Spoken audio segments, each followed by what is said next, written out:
The pounding rain had turned the gravel driveway into a river of mud when Michael Anderson heard the scratching. Not the familiar scratch of branches against window panes, but something deliberate, desperate. 3 months after the hurricane had devastated Oak Ridge, strange noises still set his heart racing. He reached for the baseball bat he'd kept by the door since Eleanor died, his fingers trembling slightly. When he finally mustered the courage to pull open the front door, the bat clattered to the ground. There, illuminated by a flash of lightning, stood a German shepherd, soaked to the bone, ribs visible beneath her matted fur. But it wasn't the dog's emaciated state that made Michael's breath catch. It was her eyes. Amber and intelligent, eyes he'd know anywhere. Sarah, and clutched gently in her mouth, barely moving, was a tiny puppy. "Jesus Christ," Michael whispered, dropping to his knees. "Sarah, how did you—" Sarah whimpered, taking one tentative step forward, her legs quivering with exhaustion. She gently placed the limp puppy at Michael's feet, then collapsed beside it, her pleading eyes never leaving his face. Leave a like and share your thoughts in the comments along with the city you're watching from. Now let's continue with the story. Oak Ridge, Maine had never fully recovered from Hurricane Eliza. 3 months after the storm ravaged the coastline, blue tarps still covered damaged roofs and fallen trees remained where they'd landed. The small fishing community clung to the rocky shore much like the barnacles on its docks. Stubbornly, defiantly, Michael Anderson's cottage sat on the outskirts of town, a quarter-mile from his nearest neighbor. Once a charming home with white trim and blue shutters that Eleanor had lovingly painted, it now looked weathered and neglected. The garden where Eleanor had planted tulips and daffodils lay overgrown, much like Michael's beard and the grief that had consumed him since the accident 8 months ago. At 42, Michael's body bore the marks of his 12 years as a Marine. A slight limp from shrapnel in his right leg, scars across his back, and the invisible wounds of PTSD that had once left him unable to function in civilian life. Eleanor had been his anchor, his reason to keep fighting the darkness. Without her, he'd drifted. His sister Jessica Parker had moved in temporarily after the funeral. At 38, with her practical nature and no-nonsense approach to life, she managed the household with efficient care, though her patience with Michael's depression was wearing thin. "You need to rejoin the living," she'd tell him, but Michael hadn't been ready, not until tonight. Dr. Rebecca Wilson was Oak Ridge's only veterinarian, a woman who'd returned to her hometown after a divorce in Boston. At 45, she ran the clinic with compassion but firm practicality. She'd helped countless animals affected by the hurricane, working herself to exhaustion despite the town's dwindling resources. Sarah had come into Michael's life 5 years ago at the VA hospital in Portland. Part of a program pairing service dogs with veterans suffering from PTSD, the German Shepherd had been just 2 years old then. Smart, attentive, and somehow tuned to Michael's needs before even he recognized them. When Michael's condition improved enough that he could return home to Eleanor, Sarah had been reassigned to another veteran. Michael had said goodbye, never expecting to see those amber eyes again. Now somehow Sarah had found him, injured, exhausted, with a dying puppy in her jaws and desperation in her eyes. Michael's hands trembled as he gently lifted the tiny puppy from the porch. The small creature barely reacted, its breathing shallow and labored. Sarah whined softly, her eyes never leaving her offspring even as she collapsed from exhaustion. "Jessica," Michael called, his voice cracking. "Jess, get down here." The sound of hurried footsteps echoed from upstairs, followed by his sister's annoyed voice. "Michael, do you know what time it is? I have to be at work by—" Jessica froze at the bottom of the stairs, her eyes widening at the scene before her. "What on earth?" "It's Sarah," Michael said, his voice filled with disbelief. "From the VA program." Jessica approached cautiously, her expression skeptical. "That can't be the same dog. It's been years, and she was reassigned to someone else." "Hey, no her anywhere," Michael insisted, his fingers gently stroking Sarah's wet fur. The dog leaned weakly into his touch. "Look at her eyes, Jess. It's her." As if to confirm his words, Sarah lifted her head slightly and made the distinctive chuffing sound Michael remembered so well. Her special greeting just for him during their months of therapy together. "She's hurt," Jessica noted, her practical nature taking over as she knelt beside them. "And that puppy doesn't look good at all." Michael nodded, cradling the small bundle against his chest. "We need to call Dr. Wilson." Jessica checked her watch, frowning. "It's nearly midnight, Michael." "Look at 'em, Jess. They won't make it till morning." Something in Michael's voice must have convinced her, because Jessica sighed and reached for her phone. While Jessica made the call, Michael carefully examined Sarah. Despite her exhaustion and the matted fur, he could see fresh wounds across her flank, some still seeping blood. The dog had clearly been through hell to reach him. But why? How had she even found him? Memories flooded back as he ran his hands along her rain-soaked coat. Sarah, at the VA hospital, patiently resting her head on his lap during the worst panic attacks. Sarah nudging his hand when nightmares woke him screaming. Sarah walking beside him, a steady presence when crowds became overwhelming. "Dr. Wilson will meet us at the clinic," Jessica announced, already grabbing her car keys. "But, Michael, the town ordinance—" "I don't give a damn about the ordinance," he snapped, surprising himself with the sudden fire in his voice. It was the most emotion he'd shown in months. Jessica raised her eyebrows but didn't argue. "I'll get towels for the car." 20 minutes later, they pulled up to the small veterinary clinic on Main Street. Dr. Rebecca Wilson was waiting at the door, her silver-streaked hair pulled back in a hasty ponytail, wearing jeans and a sweater thrown over pajamas. "Bring them straight back," she directed, leading them to an examination room. Dr. Wilson worked efficiently, first checking the puppy while Michael held Sarah, who refused to let her baby out of sight despite her own injuries. "This little one is severely dehydrated and has a high fever," the vet explained, preparing an IV line for the tiny creature. "Probably hasn't eaten in days. How old would you say it is?" "Maybe 5 weeks," Michael guessed. "Hard to tell with how small he is." Dr. Wilson checked quickly. "Yes, it's a male.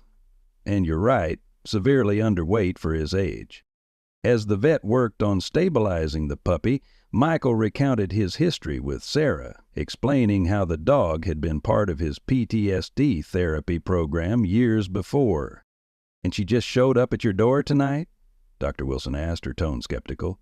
"That's quite a coincidence." "It wasn't a coincidence," Michael said firmly. "She came looking for me. She needed help." Dr. Wilson's expression softened as she watched Sarah's unwavering focus on her puppy, despite her own obvious pain. "She's a remarkable animal." Once the puppy was stabilized with fluids and medication, Dr. Wilson turned her attention to Sarah. "Let's see what we've got here, girl." As the vet carefully cleaned the mud from Sarah's coat, she uncovered more than just wounds. Beneath the matted fur around her neck, a weathered but recognizable service dog tag became visible. "Well, I'll be damned," Dr. Wilson murmured, holding up the tag for Michael to see. "Service dog.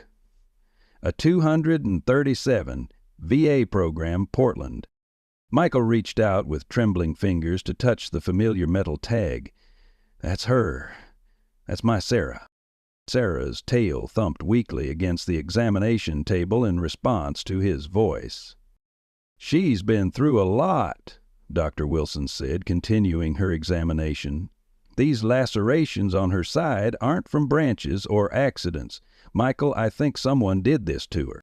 Michael felt rage building inside him, an emotion he hadn't experienced since the days after Eleanor's death. Who would do that to a service dog? "I don't know," Dr. Wilson replied, gently cleaning Sarah's wounds. "But she escaped whoever it was, and somehow she found you." The first rays of dawn were breaking through the clinic windows when Dr. Wilson finally stepped back from the examination table. Sarah lay sleeping, an IV drip connected to her foreleg, her body finally relaxed after hours of treatment. In a heated kennel nearby, the tiny puppy rested under a warming lamp.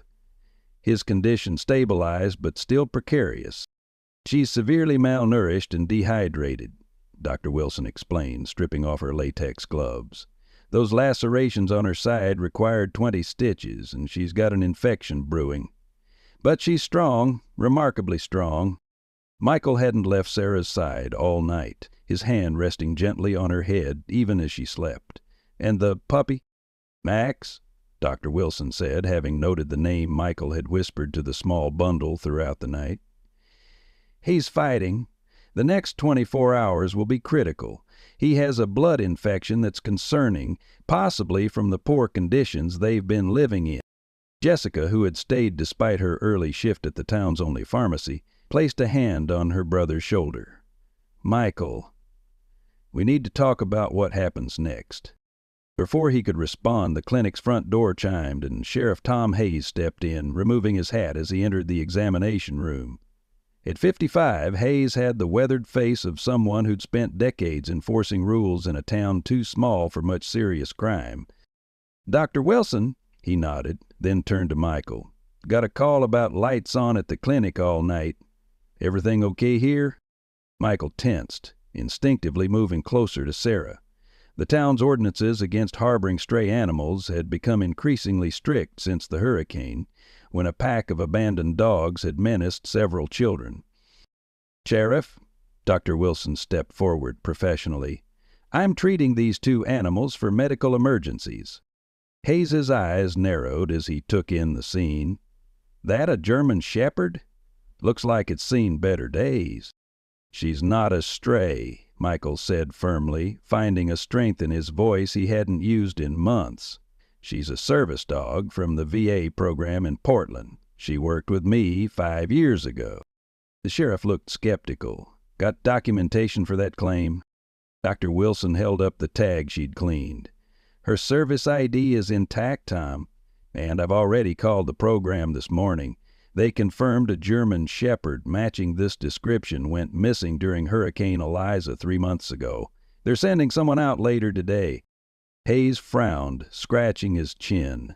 "Still doesn't explain why she's here in Oak Ridge or why you're harboring her, Anderson. Town ordinance is clear." "She came to find me," Michael interrupted, a fire lighting in his eyes. "She traveled over 50 miles through God knows what to get to my doorstep." "50 miles?" Hayes scoffed. "Dogs don't do that, Anderson." "This one did," Dr. Wilson interjected. "And based on her condition, she's been through hell to get here. The puppy, too." Hayes' expression softened slightly as he looked at the tiny form in the heated kennel. "That her pup?" "Yes," Michael nodded. "His name is Max." The sheriff sighed heavily. "Look, I understand you've got history with this animal, but the ordinance states clearly that any dog without current registration in Oak Ridge needs to be remanded to animal control. After the Johnson boy got bit last month—" "These dogs aren't dangerous," Michael cut in, feeling something break loose inside him, a dam of emotion he'd held back since Eleanor's death. "Sarah saved my life once. She kept me from putting a bullet in my brain when the nightmares got too bad. I owe her." Jessica gasped softly beside him, never having heard Michael speak so openly about his darkest days. Hayes studied Michael's face for a long moment. "I've got my job to do, Anderson. You have until this evening to sort out proper documentation, or I'll have to take them to the county shelter." He turned to leave, then paused at the door. "For what it's worth, I'm sorry about your wife. Eleanor was a fine woman." After the sheriff left, the room fell silent except for the steady beep of monitoring equipment. Finally, Jessica spoke. "Michael, maybe the sheriff is right. Maybe the shelter is the best place for 'em until they're well." Michael shook his head firmly. "No shelters. Sarah came to me for a reason. She trusted me to help her and her pup.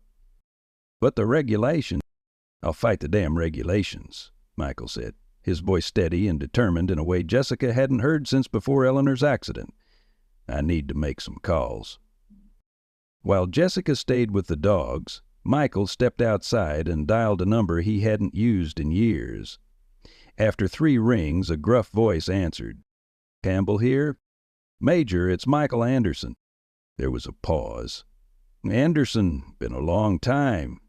How are you holding up since Eleanor— I've had better days, Michael admitted, but I'm calling about Sarah. Sarah? The service dog I worked with in Portland. She showed up at my door last night with her puppy, both in bad shape. Sheriff here says they'll take her to the shelter if I can't get proper documentation. Major Robert Campbell was silent for a moment. Sarah went missing during the hurricane. Search teams looked for weeks. How the hell did she end up at your place? That's what I want to know, Michael said. But first, I need to keep her safe. She's been injured, Major. Someone hurt her. Christ, Campbell muttered. All right, I'll make some calls, get the paperwork started. But Anderson, this is highly unusual. Service dogs don't just track down former handlers across state lines. This one did, Michael said simply. When he returned to the examination room, Dr. Wilson was checking Max's vitals again, her expression grave. What is it? Michael asked immediately. His fever's rising, she explained. The antibiotics aren't working as quickly as I'd hoped.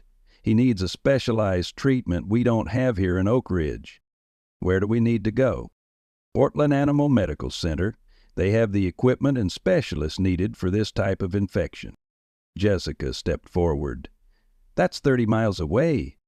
Then we'd better get moving, Michael said without hesitation. How soon can he be transported? Det Wilson looked out the window at the darkening sky. Another storm was rolling in, the first bands of rain already hitting the glass. That's the problem. In his condition, with this weather coming in, she trailed off. Michael locked eyes with Sarah, who had awakened and was watching them intently, as if understanding every word. In that moment, something passed between man and dog.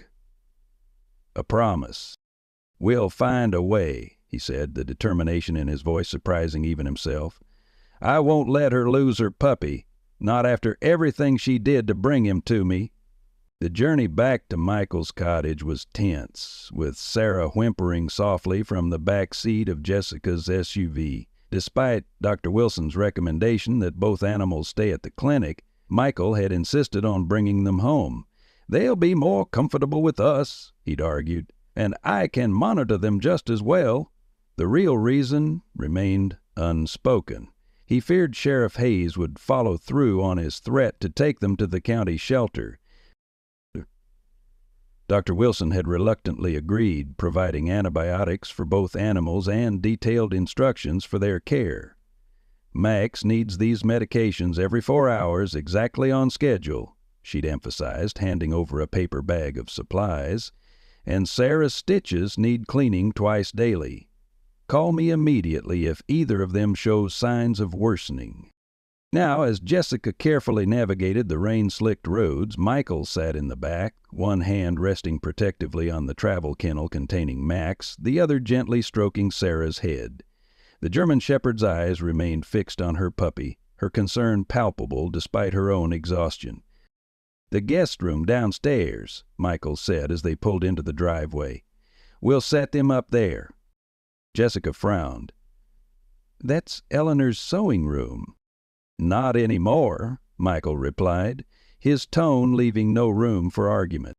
Within an hour, Michael had transformed the small guest room into a makeshift recovery ward. He placed old blankets on the floor, creating a soft bed for Sarah, and positioned Max's kennel where she could see and smell her puppy. A space heater hummed quietly in the corner, keeping the room warm for the recovering animals. Jessica watched from the doorway as her brother, who had barely managed to care for himself these past months, moved with purpose and focus. She hadn't seen him this alive since before Eleanor's accident. Part of her worried this sudden change would lead to deeper disappointment. if things went badly. But another part felt a spark of hope. "I'll make some calls about getting them proper documentation," she offered, her initial resistance softening. Michael nodded gratefully. "Thanks, Jess." By afternoon, news of Sarah's miraculous journey had spread through Oak Ridge's gossip network. Mrs. Abernathy from the general store called to express concern about that dangerous stray in their home. Pastor Collins phoned to offer prayers for the animal's recovery. Even Mayor Winters reached out, reminding them diplomatically about the importance of following town regulations for everyone's safety.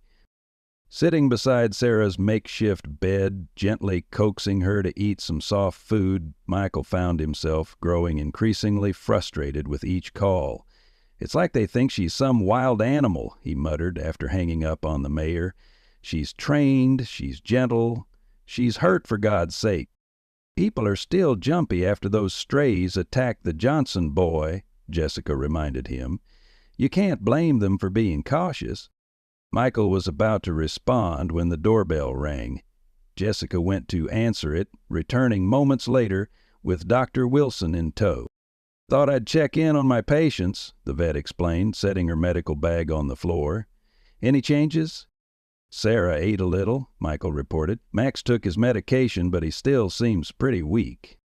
Dr. Wilson examined both animals carefully, her expression growing more concerned as she checked Max's temperature.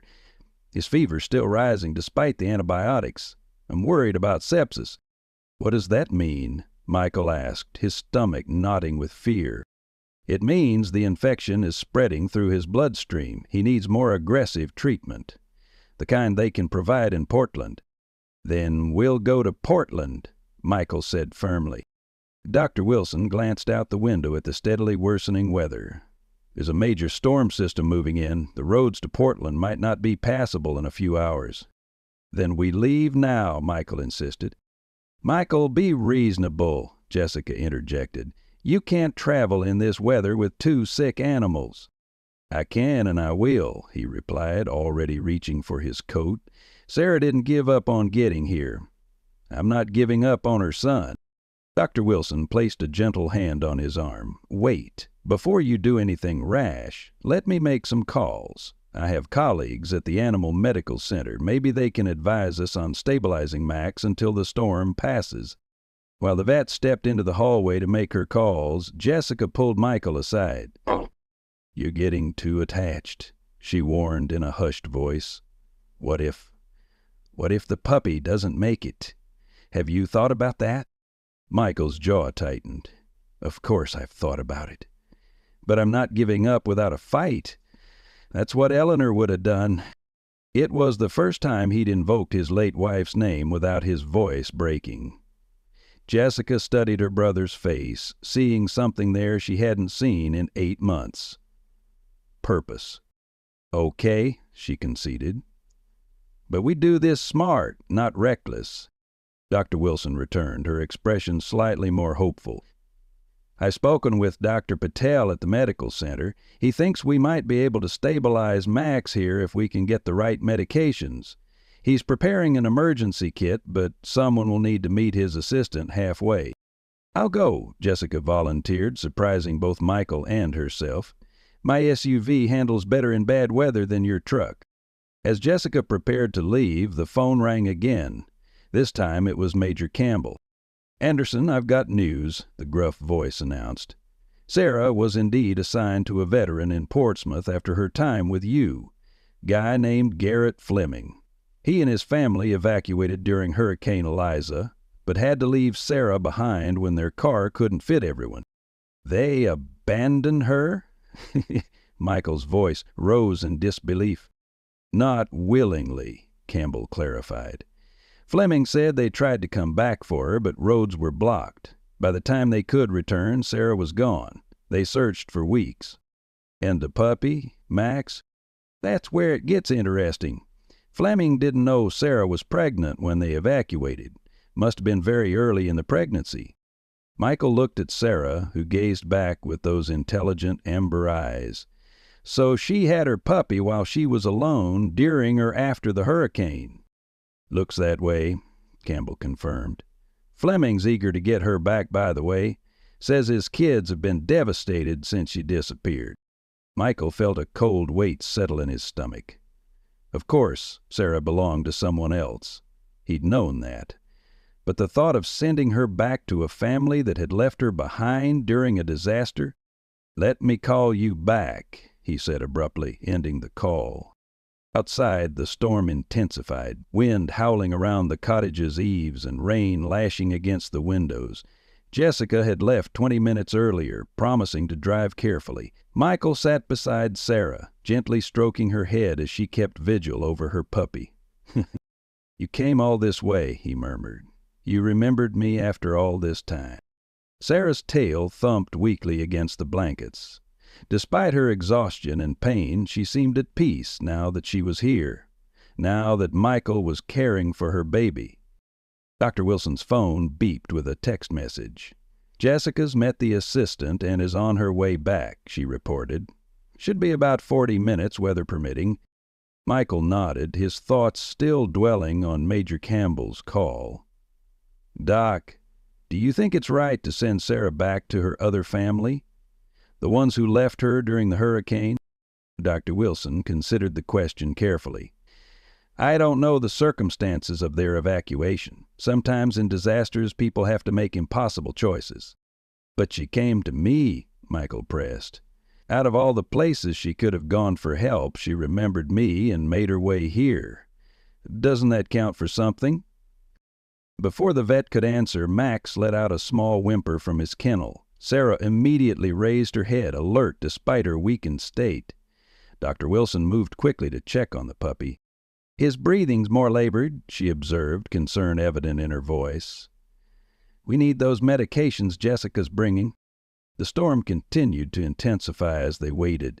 Michael paced the room, alternating between checking on Sarah and Max and staring anxiously out the window for signs of Jessica's return. When his phone finally rang an hour later, he grabbed it eagerly. "Jess, where are you?" "About 10 minutes out," Jessica replied, her voice nearly drowned out by the sound of rain and wind. "The roads are terrible. Peters Creek Bridge is barely passable." "Drive carefully," Michael urged. "We'll be waiting." Just as he hung up, a loud knock sounded at the front door. Dr. Wilson gave him a puzzled look. Who would be out in this weather?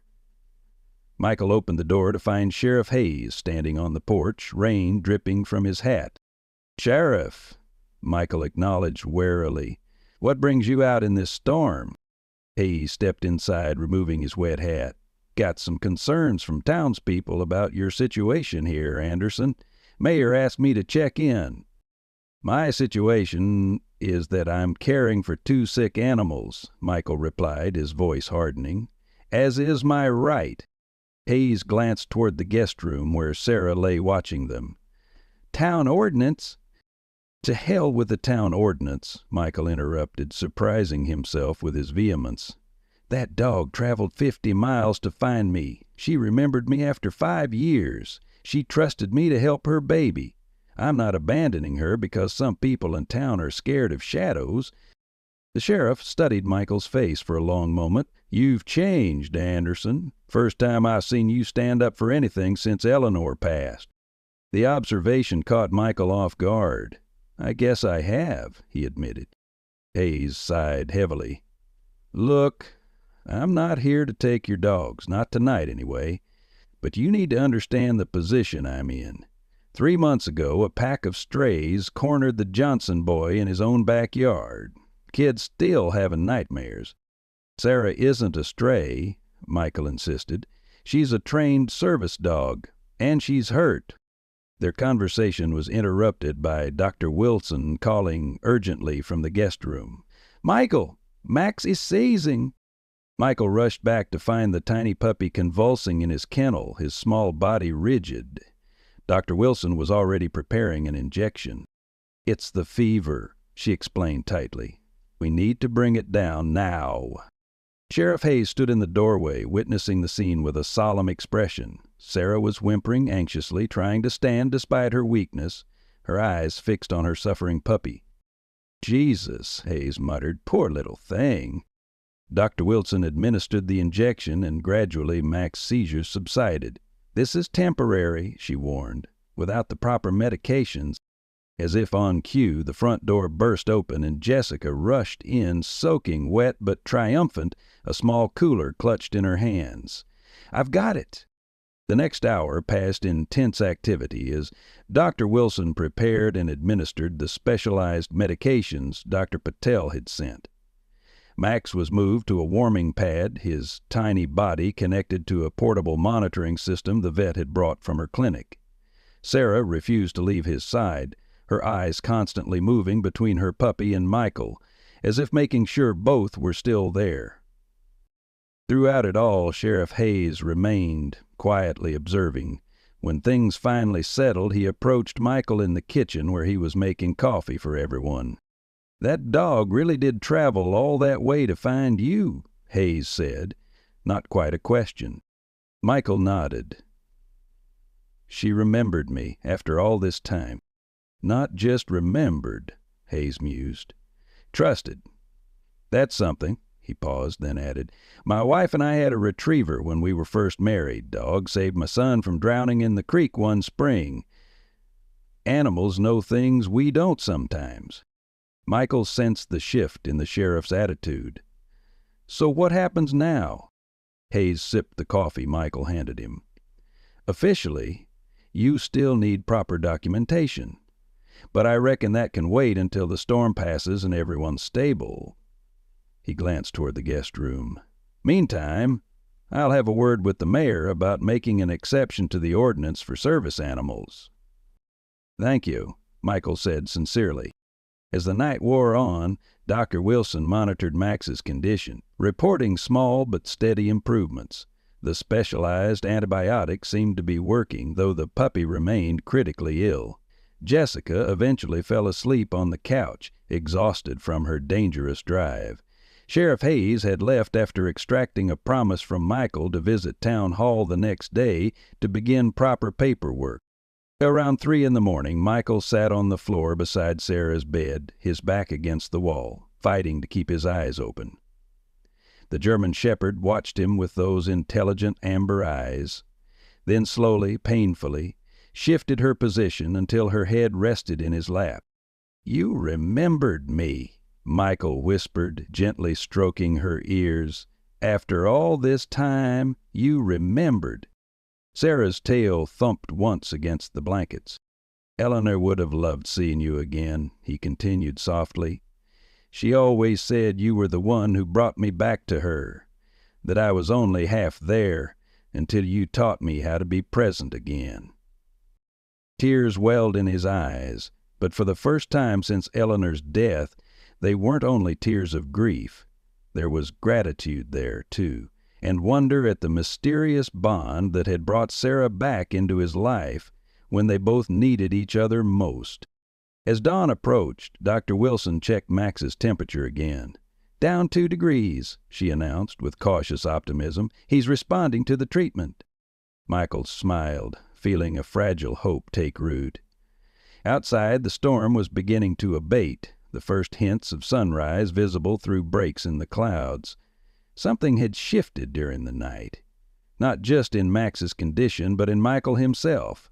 The fog of grief that had enveloped him for 8 months had begun to lift, blown away by the simple, profound miracle of Sarah's return.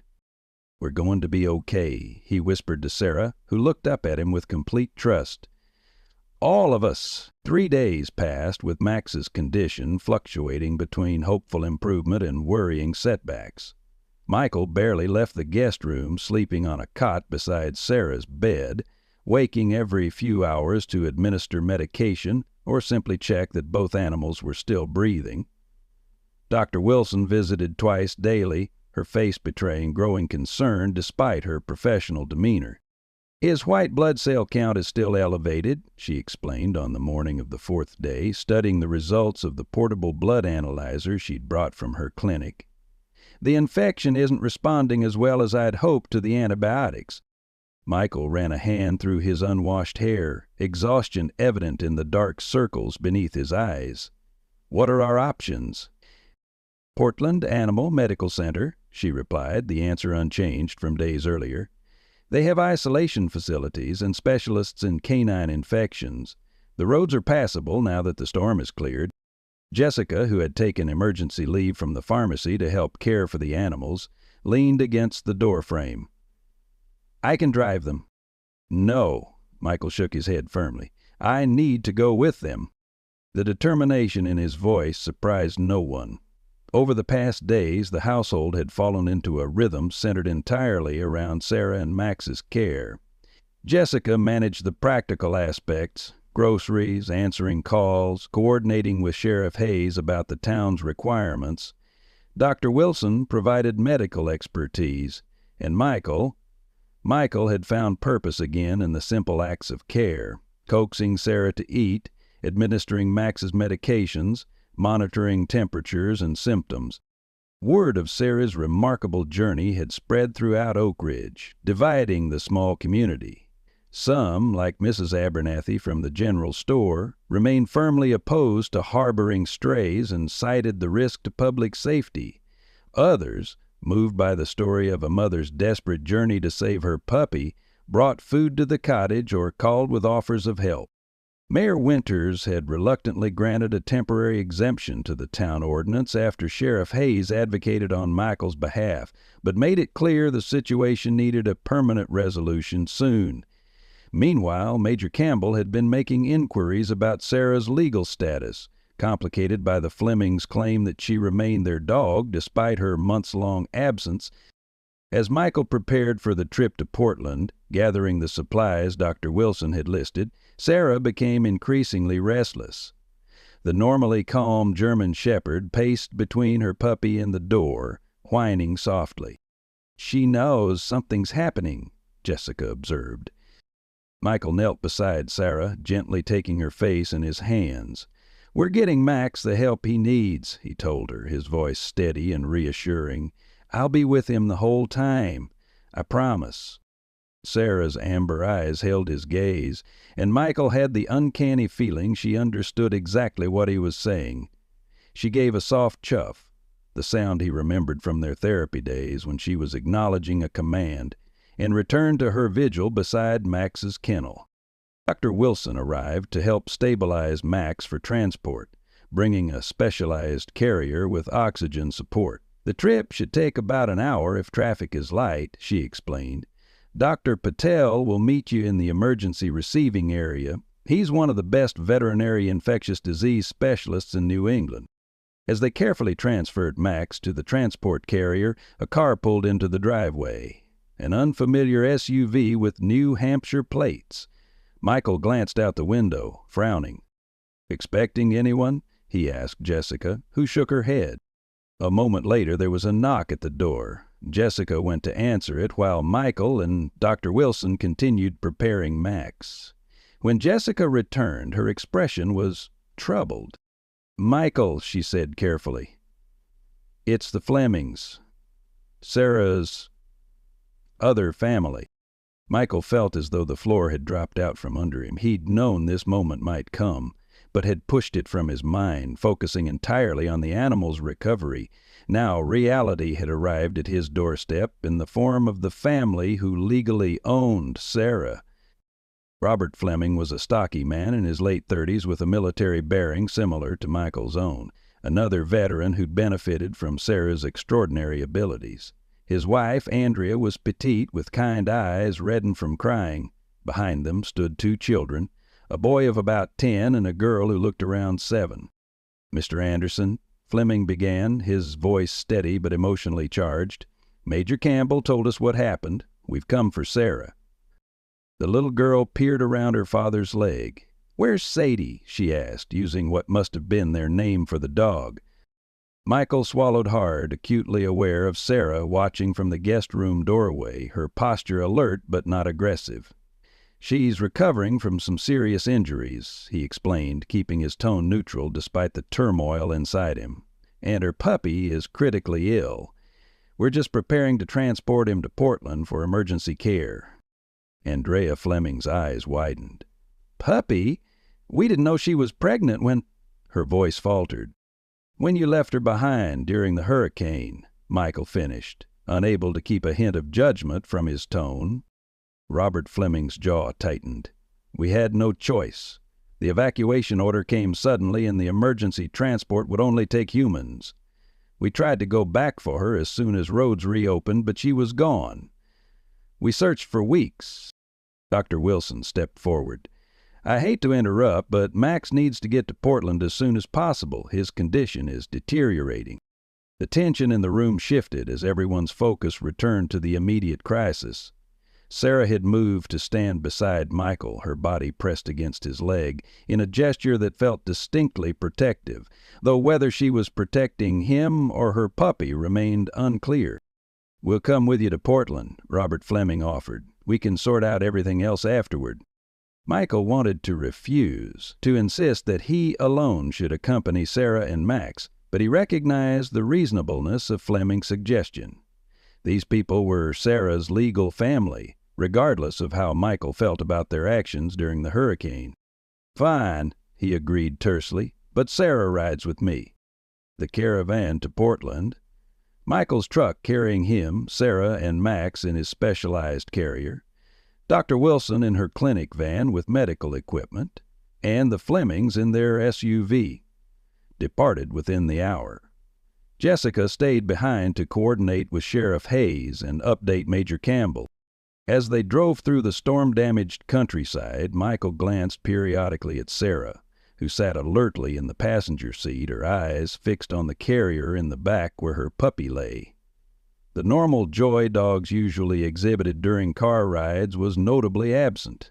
Instead, Sarah maintained a focused vigilance, as if understanding the gravity of their journey. "She didn't forget me," Michael said aloud, not expecting a response, but needing to voice the thought that had been circling in his mind for days. After all these years, all the changes, she remembered.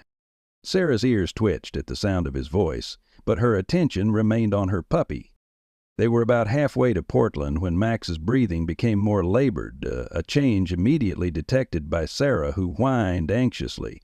Michael pulled over to the shoulder, and Dr. Wilson's van stopped behind him.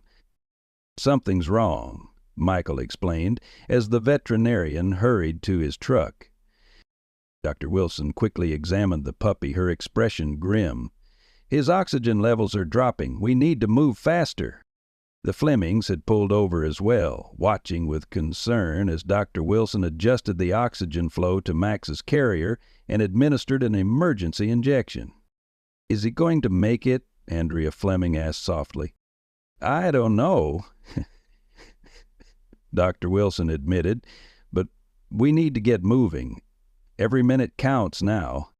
Back on the road, Michael drove with focused intensity, exceeding the speed limit while keeping one hand on Sarah's back, offering what comfort he could.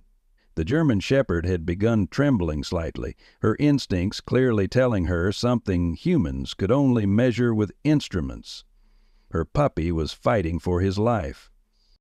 When they finally reached Portland Animal Medical Center, Dr. Patel and his team were waiting at the emergency entrance. Max was whisked away immediately, the small carrier disappearing through swinging doors into a treatment area, where neither Michael nor Sarah could follow. "I need to stay with him," Michael insisted, even as a technician gently held him back. "Let them work," Dr. Wilson advised. "This is what they do best." Sarah stood rigid beside Michael, her eyes fixed on the doors where Max had disappeared. When a technician approached to lead them to a waiting area, Sarah refused to move, planting herself firmly on the floor. "She won't leave," Michael explained, kneeling beside her. "She's not leaving her puppy." The Fleming family watched from a short distance, the children's eyes wide at seeing their beloved pet so distressed. Robert stepped forward hesitantly. "Sadie," he called softly, using their name for her. "It's okay, girl." Sarah's ears twitched at the familiar voice, but she didn't turn or acknowledge her former handler. Her focus remained absolutely on the doors separating her from Max. Hours passed in tense silence. The Fleming children eventually fell asleep on waiting room chairs while the adults maintained an uneasy vigil. Dr. Wilson had joined the medical team inside, lending her knowledge of Max's treatment history to Dr. Patel's team. Around midnight, Sarah suddenly stood up, her posture alert, ears forward. Moments later, Dr. Patel emerged through the swinging doors, his expression tired but not defeated. "We've stabilized him for now," he announced. "The infection is aggressive. A resistant strain we don't see often. We've started him on a different antibiotic protocol and placed him in an oxygen chamber." "Will he recover?" Michael asked, the question everyone was thinking. Dr. Patel's hesitation spoke volumes. "The next 12 hours will be critical. He's very small, and he's been fighting this infection for some time, but puppies can be remarkably resilient." "Can we see him?" Andrea Fleming asked gently. The doctor nodded. "Briefly. He's in isolation, so you'll need to observe through the window." As they followed Dr. Patel through the treatment area, Sarah walked with determination, her nose working constantly, tracking her puppy's scent through the maze of hallways. When they reached the isolation unit, the small group gathered at the observation window. Inside, Max lay in a clear oxygen chamber, his tiny body connected to monitors and IV lines. Despite all the medical intervention, he looked impossibly fragile, a small island of fur amid a sea of equipment. Sarah pressed her nose against the glass, her entire body rigid with concentration as she studied her puppy. Then, to everyone's surprise, she turned and looked directly at Michael, her amber eyes conveying what seemed unmistakably like a plea. "She knows he's dying," Robert Fleming said softly, his voice breaking. "She brought him all this way, and she knows it might not be enough." The simple truth of those words hit Michael like a physical blow. Sarah had journeyed 50 miles, injured and alone, to bring her dying puppy to the one human she trusted to help. She had done everything possible, everything a mother could do, and it might not be enough. Without thinking, Michael dropped to his knees beside Sarah and wrapped his arms around her neck, burying his face in her fur. "I'm sorry," he whispered. "I'm so sorry." In that moment, as Michael held the dog who had once helped heal his broken mind and who had now returned with her own desperate need, something shifted in the atmosphere of the sterile hospital corridor. Andrea Fleming knelt beside them, gently placing her hand on Sarah's back. Then Robert joined them, and finally the 2 sleepy children, all of them surrounding Sarah in a circle of shared concern and comfort. "She brought us all together," Andrea observed quietly. "Somehow she knew that's what Max needed. All of us." Outside the hospital windows, a strange golden light appeared on the horizon. At first, Michael thought it was unusually early sunrise, but then he realized what they were seeing. A break in the storm clouds, revealing a full moon that cast its glow over the rain-washed landscape. And there, in the pale moonlight filtering through hospital windows, Sarah began to make a soft, keening sound unlike anything Michael had ever heard from her. A mother's lament for her child, filled with both desperate hope and the beginning of grief. Dawn broke over Portland Animal Medical Center with pale winter light filtering through thin clouds. Michael hadn't left the observation window outside Max's isolation unit, his forehead occasionally resting against the cool glass as exhaustion overtook him. Sarah remained equally vigilant, her body pressed against Michael's leg, both of them watching the tiny puppy's fragile struggle for life. The Flemings had reluctantly retreated to a nearby hotel in the early morning hours, taking their exhausted children for some much-needed rest. Before leaving, Robert had placed his hand on Michael's shoulder, a gesture of solidarity between veterans who understood loss and duty. "We'll be back by 9, he'd said simply. "Call if anything changes."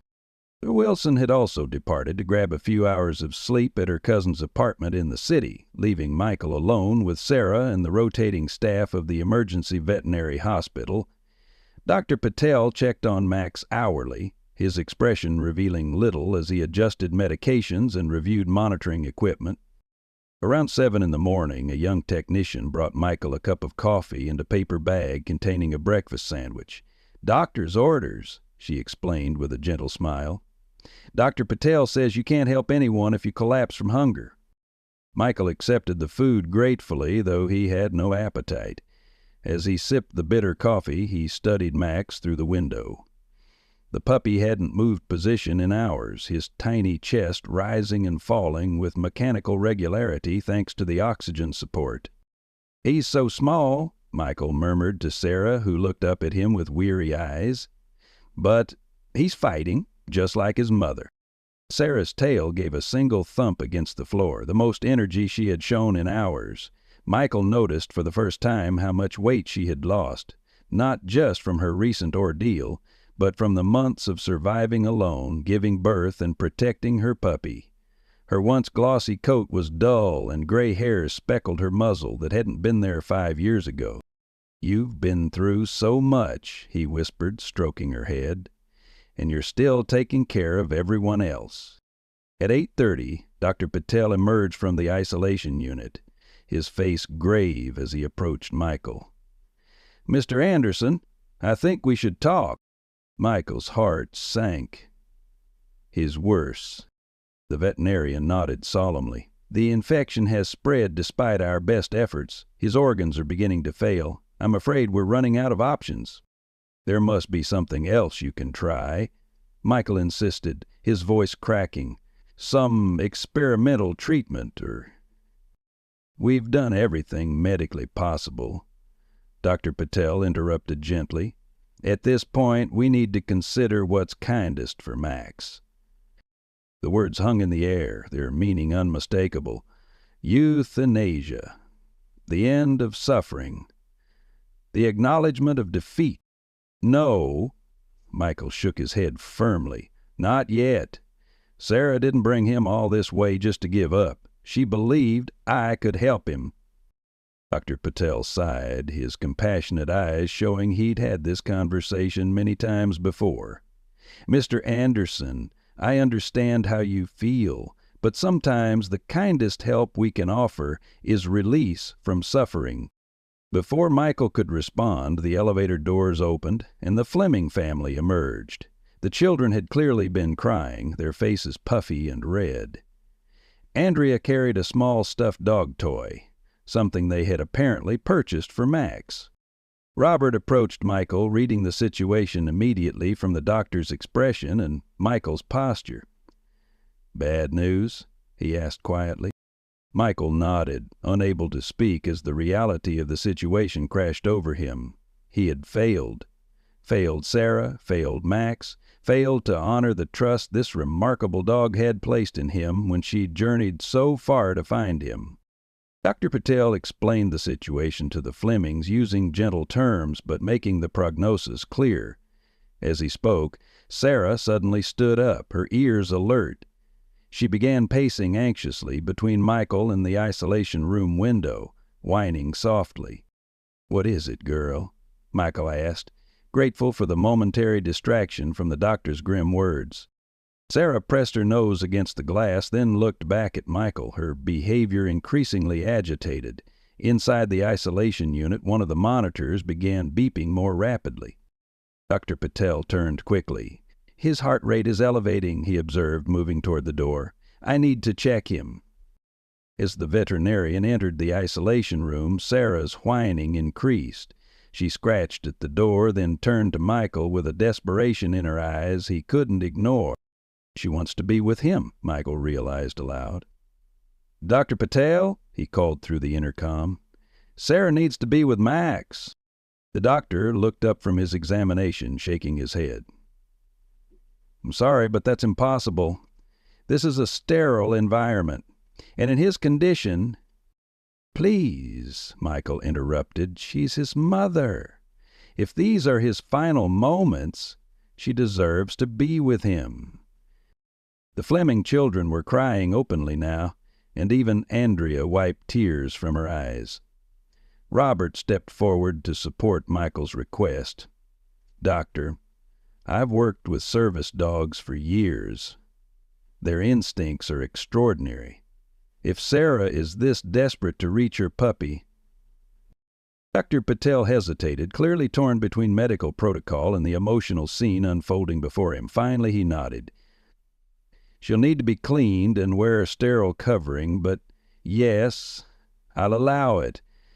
Briefly." 20 minutes later, after Sarah had been wiped down with antiseptic cloths and fitted with a specialized covering over her paws and body, she was allowed into the isolation room. The moment the door opened, she moved directly to Max's oxygen chamber, her nose pressing against the clear plastic. Patel carefully opened the chamber just enough for Sarah to reach her muzzle inside. With infinite gentleness, she nuzzled her puppy, making soft sounds deep in her throat that carried through the room's intercom. "She's talking to him," the Fleming's daughter whispered in awe.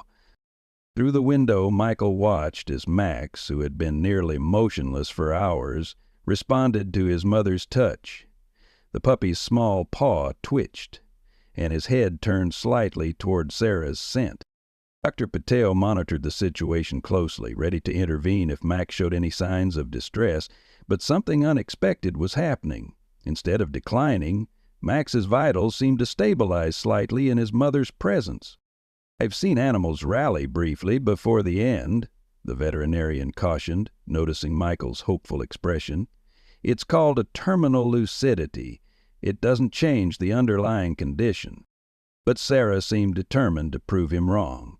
She continued her gentle ministrations, licking Max's face and paws with careful attention, her body positioned protectively around his small form despite the awkward, sterile coverings she wore. An hour passed, then 2. The Flemings brought coffee for everyone, and Dr. Wilson arrived, surprised to find Sarah in the isolation unit, but quickly approving when Dr. Patel explained the circumstances. "Sometimes medicine needs to make room for other kinds of healing," she observed quietly. By early afternoon, Dr. Patel was frowning at Max's monitoring equipment. "This is unusual," he admitted. "His oxygen levels are improving slightly, and his fever has dropped half a degree." "Is that significant?" Robert Fleming asked. "Possibly," the doctor replied cautiously. "But I don't want to create false hope. He's still critically ill." As they watched Sarah's continued vigil over her puppy, Andrea Fleming moved to stand beside Michael. "She came to you because she remembered how you helped her," she said softly. "That's remarkable after so many years." Michael nodded, his throat tight with emotion. "We went through a lot together back at the VA hospital. She saved my life." "And now you're trying to save her puppies," Andrea observed. "It's like everything has come full circle." The conversation was interrupted when Dr. Patel suddenly leaned closer to his monitoring equipment. "That's interesting," he murmured, more to himself than the others. "What is it?" Michael asked immediately. "His white blood cell count is showing a slight shift, the pattern we'd expect to see if the antibiotics were finally taking effect." The doctor tapped the screen, double-checking the reading. "It's a small change, but it's the first positive indicator we've seen." Hope flickered in Michael's chest, but he was afraid to acknowledge it. "What does that mean?" "It means we wait," Dr. Patel replied, his tone carefully measured, "and we observe." As afternoon faded into evening, no one left the hospital. The Fleming children curled up in waiting-room chairs, occasionally waking to check on Max and Sarah through the window. Dr. Wilson consulted with Dr. Patel, reviewing Max's latest test results with cautious optimism. What no one discussed, what no one wanted to acknowledge, were the signs they had all begun to notice in Sarah. The German shepherd maintained her protective position around her puppy, but her movements had grown slower. Several times she'd laid her head down only to force herself back to alertness moments later, as if afraid to rest.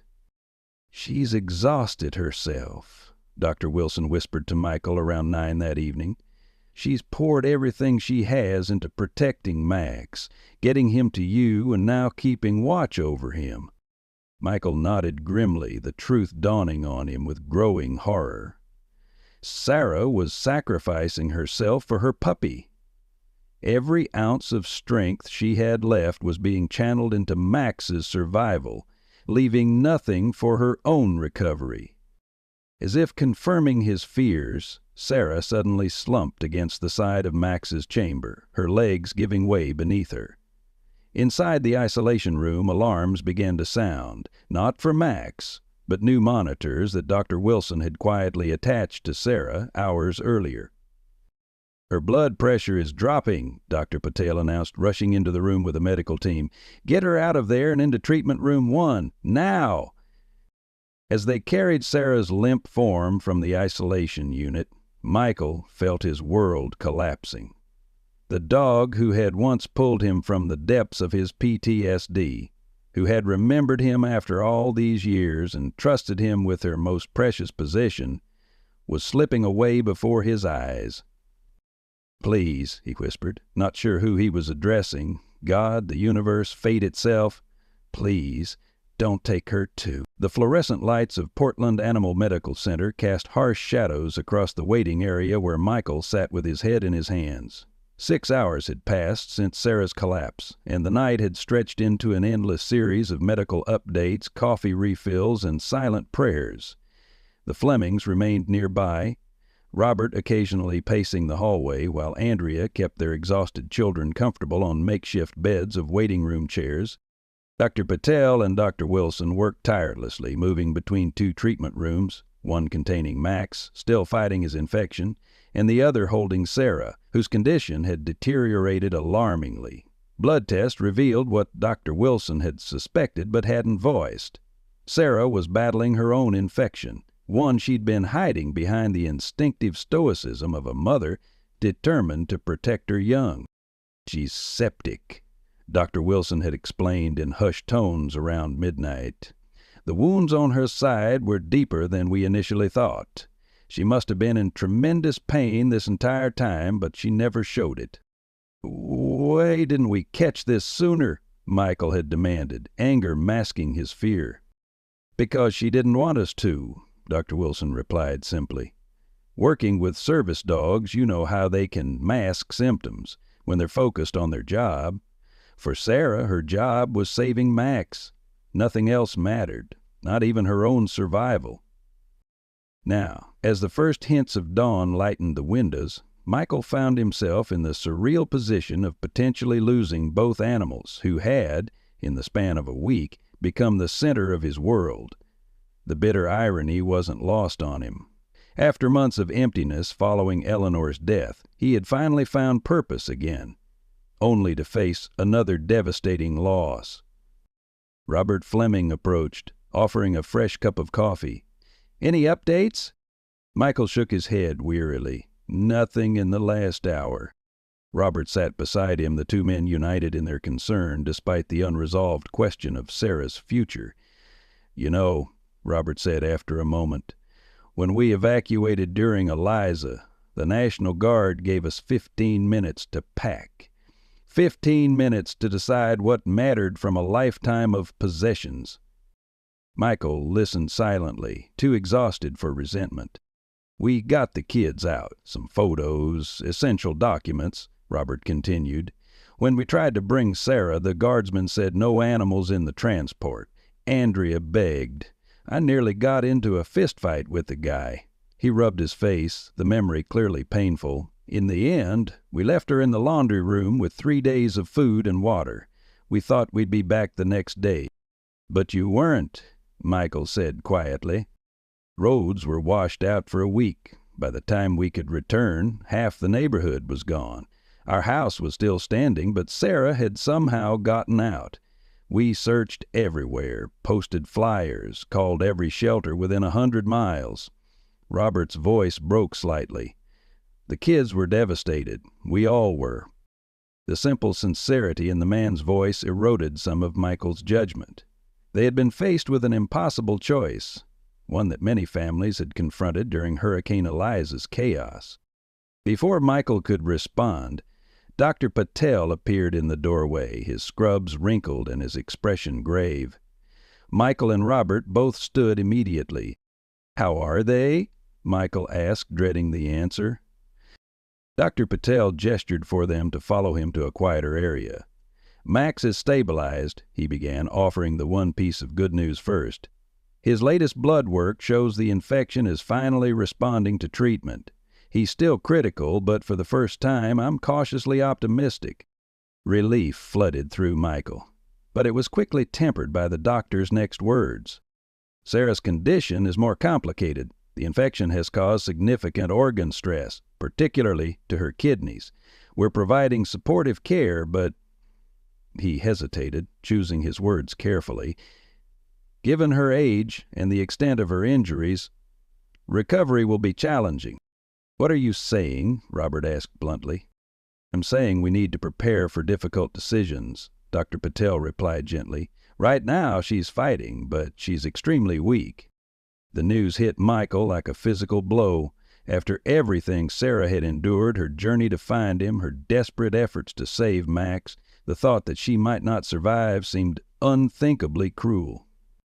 "Can we see her?" he asked. Dr. Patel nodded. "Briefly. She's heavily sedated, but presence of loved ones can sometimes help." As they followed the veterinarian down the sterile hallway, Michael's mind raced with memories. Sarah guiding him through crowded spaces when his PTSD made public outings impossible. Sarah resting her head on his lap during therapy sessions. Sarah appearing at his door in the rain with her puppy, trusting him completely after years apart. The treatment room was dimly lit, monitoring equipment creating a soft background of beeps and hums. Sarah lay on a padded table, an IV in her foreleg and an oxygen line helping her breathe. She looked smaller somehow, her powerful body reduced by illness and exhaustion. Michael approached slowly, placing his hand gently on her head. "Hey, girl," he whispered. "Max is doing better. You did it. You saved him." Sarah's eyes remained closed, but at the sound of Michael's voice, her tail moved slightly against the table, the faintest acknowledgment. Robert stood on the other side, his hand resting lightly on Sarah's back. "You're the bravest dog I've ever known," he said, his voice thick with emotion. "The kids need you to come home, Sadie. We all do." For several minutes the two men stood in silent vigil, united in their love for this extraordinary animal who had touched both their lives so profoundly. When Dr. Patel finally indicated they needed to leave, Michael found himself reluctant to break contact, as if his touch alone could somehow keep Sarah tethered to life. As they returned to the waiting area, Andrea met them with questioning eyes. Robert shook his head slightly, and she covered her mouth, tears welling. The children remained asleep, temporarily spared the gravity of the situation. Michael stepped outside the hospital, needing fresh air and a moment alone. The early morning was crisp and clear. The storm system that had battered Maine for days finally moved offshore. He pulled out his phone and called Jessica, who answered immediately despite the early hour. "How are they?" she asked without preamble. "Max is improving," Michael replied, his voice hollow. Sarah might not make it." Jessica was silent for a moment. "I'm so sorry, Michael. What can I do?" "There's a box in the attic," he said, the idea forming as he spoke. "Eleanor's keepsakes. Could you look through it? There's a photo album from when we first got married. I think there might be pictures of Sarah from when she was assigned to me." "Of course," Jessica promised. "I'll call you right back." While waiting, Michael wandered to a small garden area beside the hospital, a peaceful space designed for pet owners needing moments of reflection. A stone bench offered a place to sit, and he sank down gratefully, his body aching from hours of tension and poor sleep.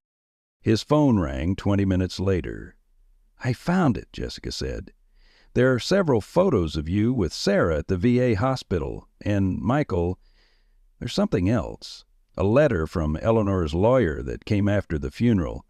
I don't think you ever opened it." "What kind of letter?" Michael asked, puzzled. "It mentions arrangements Eleanor was making before the accident. Something about a service dog program. I'm not sure of the details, but—" "Send me pictures," Michael interrupted, a strange urgency taking hold. "Of everything, the photos, the letter, all of it." While waiting for Jessica's message, Michael returned inside to check on Max. To his surprise, Dr. Wilson was sitting beside the puppy's oxygen chamber, making notes on a tablet. "His vital signs are continuing to improve," she reported, offering a tired smile. "He even took a little water from a dropper a few minutes ago." "That's good," Michael nodded, distracted by the pending message from Jessica. "Any change with Sarah?" Dr. Wilson's expression sobered. "No significant change. She's stable for now, but very weak." Michael's phone vibrated with an incoming message. Jessica had sent the images. He opened them immediately, scrolling first through nostalgic photos of himself and Sarah at the VA hospital. Eleanor had documented his recovery journey, capturing moments he'd almost forgotten. Sarah guiding him through a crowded shopping mall. Sarah alerting to his anxiety during a 4th of July celebration. Sarah sleeping at the foot of his hospital bed. Then he opened the images of the letter-formal correspondence from Eleanor's estate attorney dated 2 weeks after her funeral. The language was typically legal, but several paragraphs jumped out. Regarding Mrs. Anderson's arrangements with the Veteran Service Dog Foundation, initiated 3 months prior to her passing, application for reassignment of service animal designated as Sarah, ID A277, to return to Mr. Michael Anderson's care, conditional approval pending final assessment, disrupted by Mrs. Anderson's unfortunate accident. Michael read the words over and over, his vision blurring with tears. Eleanor had been arranging to bring Sarah back to him. Even before her death, she had recognized how important the dog had been to his recovery, how special their bond had been. His hands shaking, Michael forwarded the images to Major Campbell with a brief message explaining the situation. Then he returned to the waiting area, his mind reeling with this new information. The Flemings were awake now, trying to explain to their sleepy children that Sarah was very sick. The little girl Emma was crying softly, clutching the stuffed dog toy they'd brought for Max. Michael approached them hesitantly. "There's something you should know," he began, showing them the letter on his phone. "My wife was arranging for Sarah to come back to me before she died. I never knew." Robert read the message, his expression complicated. "So legally—" "I don't know what it means legally," Michael admitted, "but I think it helps explain why Sarah came to me. Somehow she knew." Before the conversation could continue, Dr. Patel emerged from the treatment area, his face grave. "Mr. Anderson, Mr. Fleming, we need you immediately. Sarah's condition has deteriorated." The 2 men rushed after the veterinarian, leaving Andrea to comfort the children. In the treatment room, monitors beeped urgently as a technician adjusted medications and checked vital signs. "Her kidney function is declining rapidly," Dr. Patel explained. "We're doing everything we can, but—" The unspoken truth hung in the air. They were losing her.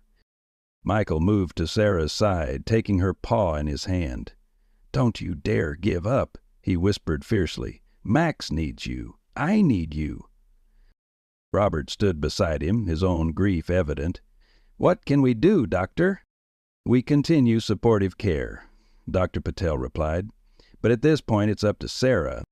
As if responding to her name, Sarah's eyes fluttered open briefly, those intelligent amber eyes that had seen Michael through his darkest days. They focused on him for just a moment before closing again. But in that brief connection, Michael felt something pass between them. Recognition, perhaps, or farewell. His phone vibrated in his pocket. Without releasing Sarah's paw, he checked the message with his free hand. It was from Major Campbell. "Found Eleanor's application. It was approved 3 days before her accident. Transfer paperwork never completed. Technically, Sarah has been yours all along. Sending official documentation now." Michael showed the message to Robert, whose face reflected a complex mixture of emotions: sadness, resignation, understanding. She knew. Robert said quietly. Somehow Sarah knew she belonged with you. As they stood together beside the failing German shepherd, the door to the treatment room suddenly opened. A young technician appeared, her expression urgent. Dr. Patel, you need to see this, she said breathlessly. It's the puppy. Fearing the worst, they followed the technician to Max's isolation room. But instead of finding deterioration, they discovered the tiny puppy sitting up in his oxygen chamber, more alert than he had been since arriving at the hospital. His fever's broken completely, Dr. Wilson reported, her voice tinged with amazement. And his latest blood work shows dramatic improvement in the infection markers. I've never seen such a rapid turnaround. As they watched in astonishment, Max pawed at the side of his chamber, his small tail wagging weakly, his first real movement in days. Dr. Patel studied the monitoring equipment, shaking his head in disbelief. This is remarkable. Against all odds, he's actually recovering. A wild, desperate hope seized Michael. If Max can beat the odds, so can Sarah, he insisted. They need to be together again. After brief consultation, the medical team agreed to move Max, still in a portable oxygen unit, into Sarah's treatment room. As they carefully placed the puppy where Sarah could sense him, Michael leaned close to her ear. Your baby is getting better, he whispered. He's fighting, Sarah. Now it's your turn. Eleanor wanted us to be together, all of us. She made arrangements before she died to bring you home. You've been mine all along. Please, don't leave us now. And there, in that sterile hospital room filled with beeping monitors and medical equipment, Michael witnessed what he could only describe as a miracle. Or perhaps something simpler but no less profound, the extraordinary power of love and connection. Sarah's tail thumped once against the table, then again, stronger. Her eyes opened, focusing first on Max, then on Michael, and for the first time in days, the monitors showed her vital signs strengthening rather than declining. Autumn came to Oak Ridge with a painter's palette of crimson, gold, and amber that transformed the coastal Maine town into a picture postcard New England scene. 6 months had passed since that desperate night when Sarah appeared at Michael's door with her dying puppy. 6 months of healing, adjustment, and gradual rebirth for all involved. The cottage on the outskirts of town had undergone its own transformation. Fresh white paint covered the weathered exterior, the blue shutters restored to their original brightness, just as Eleanor had kept them. The garden bloomed again with late-season mums and asters, their colors echoing the changing foliage. Most telling, however, was the sturdy, fenced yard that now extended from the back of the house, a space where a German shepherd and her exuberant offspring could safely explore, play, and rest.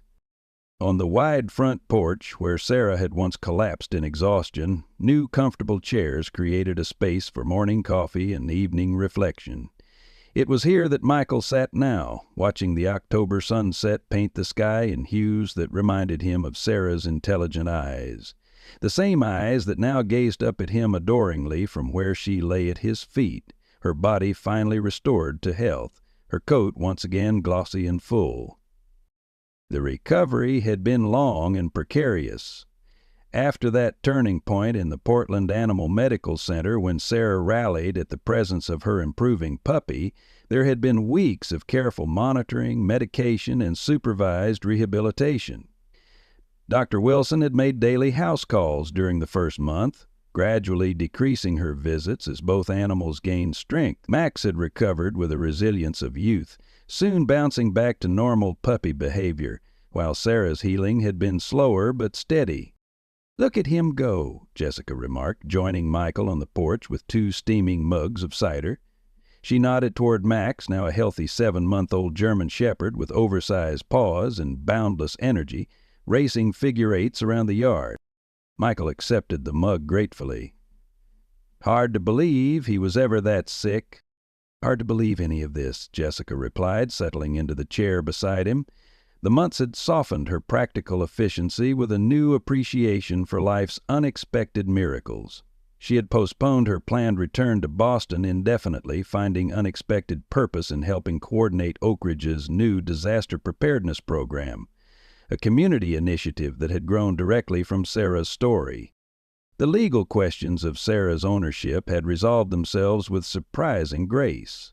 The documentation from the VA program confirming Eleanor's arrangement provided clarity, but it was the Fleming family who truly settled the matter. After witnessing Sarah's extraordinary journey and her special bond with Michael, they had formally relinquished any claim, recognizing where she truly belonged. "She was always meant to be with you," Andrea Fleming had said during their last visit 2 months earlier. "We were just keeping her safe until she could find her way back." The Flemings still visited regularly, their children delighting in playtime with Max and maintaining a loving connection with Sarah. What could have become a bitter custody dispute had instead evolved into an extended family, united by their love for an extraordinary dog who had touched all their lives. The car pulled into the driveway, Dr. Wilson's practical sedan, right on time for her weekly checkup. Though Sarah and Max were fully recovered, the veterinarian had continued her visits, claiming professional interest in their progress, but transparent in her affection for both the animals and their human companion. "How are our miracle patients today?" she called, climbing the porch steps with her medical bag. "See for yourself," Michael smiled, gesturing toward the yard where Max was now attempting to entice Sarah into a game of tug-of-war with a rope toy. The older dog indulged him briefly before settling back into dignified observation. "Max looks like he's gained another pound," Dr. Wilson observed professionally, though her eyes twinkled with pleasure. "And Sarah's coat has never looked better." The routine examination proceeded comfortably in the living room, both animals now accustomed to the gentle handling and occasional treats that accompanied Dr. Wilson's visits.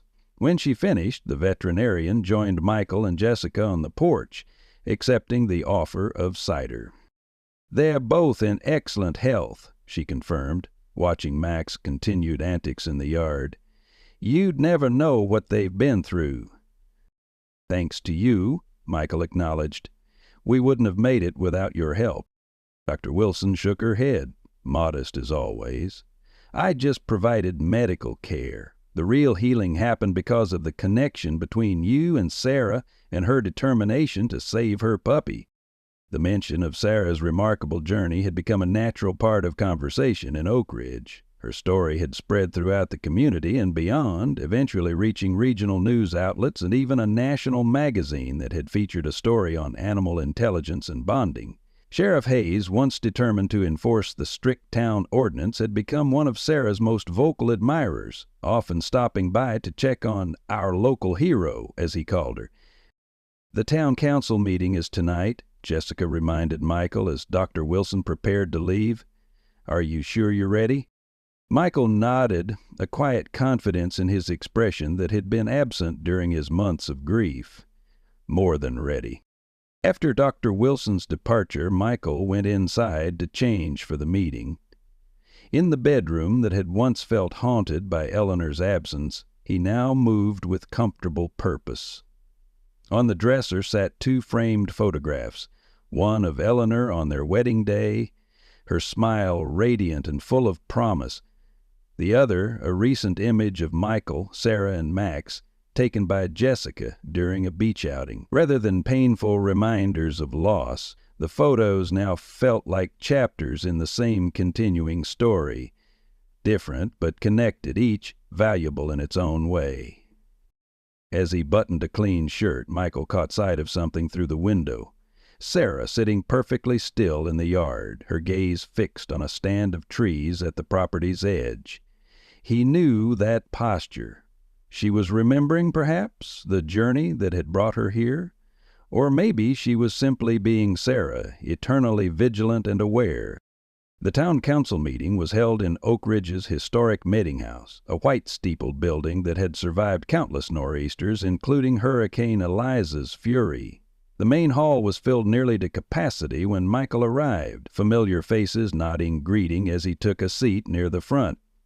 Mayor Winters called the meeting to order, moving efficiently through routine matters before reaching the agenda item that had drawn such a crowd. Next order of business. Final approval for the Oak Ridge Animal Disaster Response Program, the mayor announced. And Mr. Anderson will present the committee's recommendation.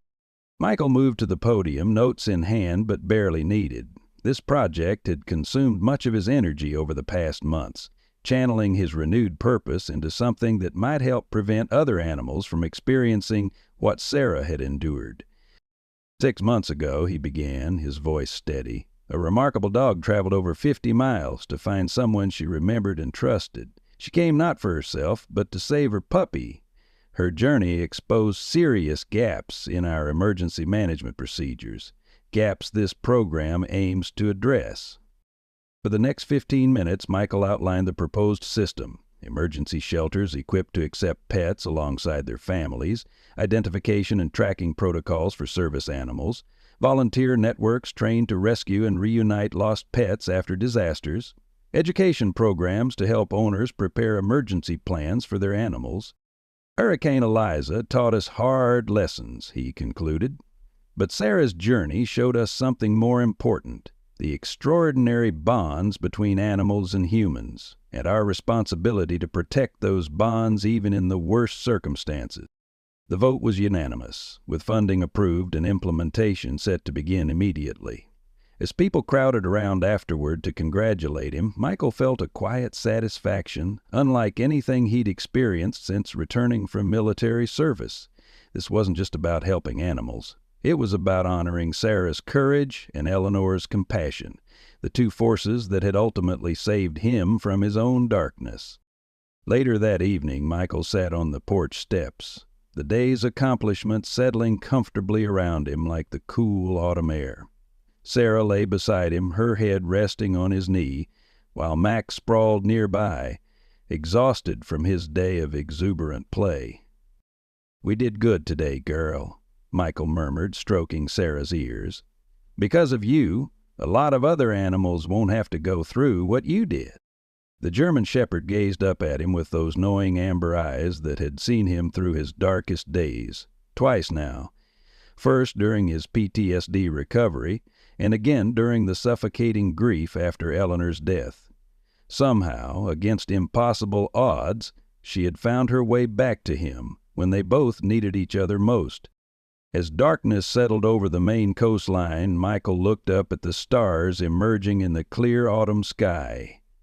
He thought about the twisting path that had brought him here, the loss, the pain, the unexpected grace of Sarah's return. There was a time when he believed his life had ended with Eleanor's. Now he understood it had simply changed course, following a different but equally meaningful direction. Jessica opened the front door, light spilling onto the porch. "Hot chocolate?" she offered, holding up a steaming mug. "Be right in," Michael replied. Before rising, he gave Sarah one last gentle stroke, feeling the solid warmth of her presence beside him. Max had climbed the steps to investigate the possibility of treats, his tail wagging hopefully. Together, they formed an unlikely family, bound by circumstance and choice, by memory and new beginnings. Tomorrow would bring more work on the disaster response program, another visit from the Fleming children eager to play with Max, perhaps a walk along the shoreline where Sarah now confidently patrolled the water's edge, simple moments in a life that had found its rhythm again, not despite the losses, but somehow because of them, transformed by a dog's extraordinary journey home and the healing power of her unwavering trust. As Michael finally stood to go inside, Sarah rose with him, pressing against his leg in the familiar gesture that had always steadied him. "Come on, you two," he said warmly. "Let's go home." And together they walked through the door, into the light. When life delivers its hardest blows, whether it's losing a spouse, facing illness, or feeling that your purpose has faded, remember Sarah's journey. This remarkable dog traveled 50 miles, wounded and exhausted, not for herself, but to save her puppy, guided by a memory of kindness from years before. Like Sarah, many of us carry invisible wounds. We've known loss. We've faced storms that washed away what we thought was permanent. But Sarah's story reminds us that even in our darkest moments, connection and purpose await rediscovery. Michael thought his life ended with Eleanor's passing until a rain-soaked German shepherd appeared at his door, offering not just herself to save, but a reason for him to save himself. The courage to begin again doesn't minimize what we've lost.